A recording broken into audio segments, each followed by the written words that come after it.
Oh, so that sleep sucked. I slept for like an hour or two and just had mad bad dreams. Got up for a little bit. Went to sleep for another hour. Now I'm up again.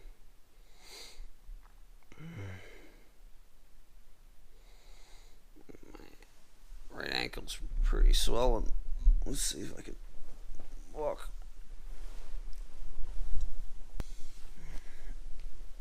Gah. Gah.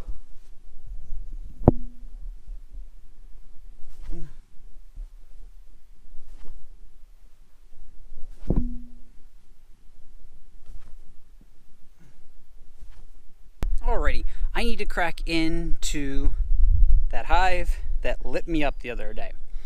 I just really quick put them in a box, and I only had two nook boxes, so I did a double nook on them, and I need to put them in a bigger, I run all 8-frame deeps, so I need to get them into 2 8-frame deeps.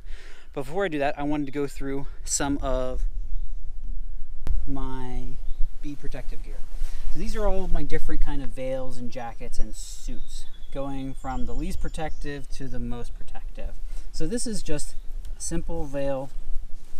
I usually wear this when I'm wearing a long sleeve shirt so that my arms are protected. And this is just something quick and dirty. This is kind of my go-to. I use this a lot. It's just a jacket, so it gives a little bit more protection on the arms. But I have issues with bees stinging me on my forehead through this guy, so that's not the best. When I'm doing some more commercial operation stuff, this is usually what I'll wear, and that way I don't get any bees crawling up my pant legs. This is also the veil style that I prefer, like a little bit of a hoop, so it sits off of your forehead a little bit. Now this bad boy I just purchased. This kind of interesting. So they call it a ventilated. You can kind of see how, like, you can see through this. There's a plastic mesh in between those two pieces of fabric. So it's a ventilated suit, and they sometimes call it a sting resistant. It's not sting proof, but sting resistant because this is a little bit thicker. So I'm going to put on this bad boy today. So in my smoker, I use sumac. The interesting thing is that each beekeeper will use stuff that's around them.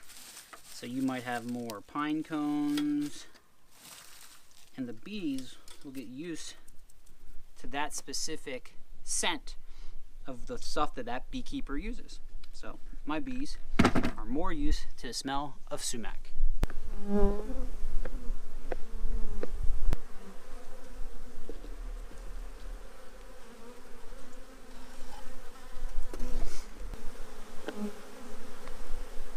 I don't know if you can see that. We got a queen cell there. We got 3 queen cells there. Another queen cell there. So I wouldn't say that that's uncommon. Sometimes these girls will supersede their queen.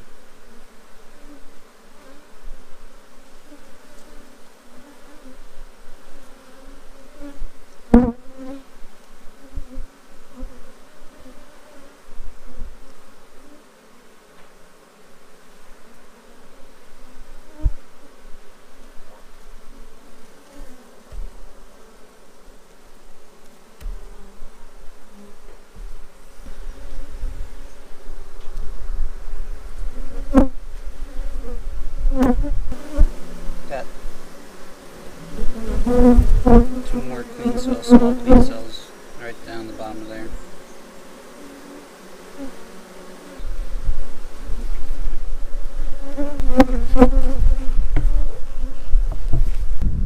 Alrighty, these bees are in their official home now.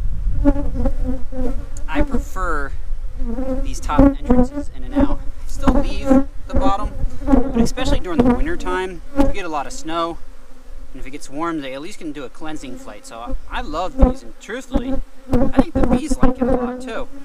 So this is the hive that lit me up the other day, which I had to use my EpiPen. It's not their fault, more than mine than anything. I worked on them late, and I didn't use smoke. I was just trying to be quick and get them into a box out of that cardboard stuff that they were in. So that was a bad move on my part.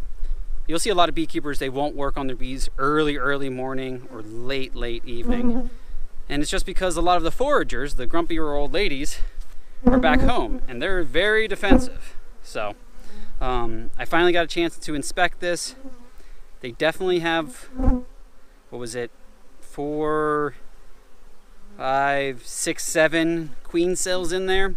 So I need to mark that in my log book and then go back and see how everything's going. If they were bigger, maybe I would split them. I could take resources from another hive and do splits, but I'm not going to do that now. I'm just going to keep an eye on them. Sometimes they will supersede their queen, and they like their own genetics. Queen cells in a nook or a package, I wouldn't say is uncommon. It all depends how the nook was created. If the nook was created with a mated queen from a mating nook, and then they introduced it into this hive, you sometimes see the bees supersede the girls. In a package, you'll see superseding a lot too. So the bees want a queen that's from their own genetics. So they'll create those queen cells, and once those queens hatch, they'll either swarm, or they just might kind of rip the queen apart and throw her out the front door. So this hive is looking good. I mean, there's 3-4 frames of brood in there and a couple queen cells. So, but they are a lot calmer now. I treated them the way that they wanted to be treated. I mean, they're flying around me, curious, but they are not defensive. So that is good. I was fearing I had a very aggressive hive, but I don't.